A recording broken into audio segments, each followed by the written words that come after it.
এতগুলো মাছ ডেকে ওঠার পরেও জাহাজ ফুল স্পিডে চালিয়ে চলে যাচ্ছে।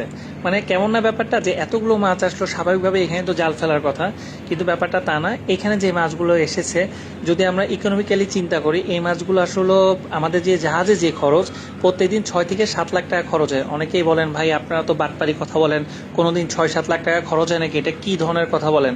ভাই যারা আসলে জানে না তাদের কাছে এটা বাটপারি মনে হবে, যারা জানেন তারা তো অবশ্যই জানেন। তো এটা নিয়ে আমার অনেক ভিডিও আছে, এটা নিয়ে আজকে কোনো কথা না। মূলত আজকে যে কথা, এই ধরনের মাছ যখন আসে তখন আমরা কি করি?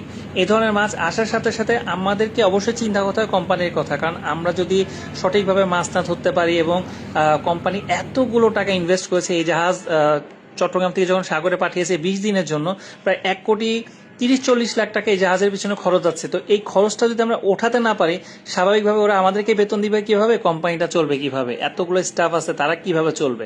তো এই জন্য আমরা চেষ্টা করি যেটা একটু ভালো মাছ, যেমন ইলিশ, রূপচাঁদা বা অন্য টাইপের যে মাছগুলো একটু বাজার দর বেশি, ওই ধরনের মাছগুলো আমরা ধরার চেষ্টা করি।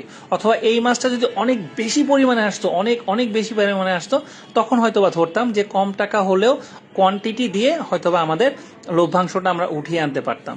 তো এই জন্য আমরা মূলত গ্রাউন্ডটা শিফট করছি, এক গ্রাউন্ডের থেকে অন্য গ্রাউন্ডে চলে যাচ্ছি, অন্য কোনো মাছের খোঁজে, অন্য কোনো ভালো মাছের খোঁজে।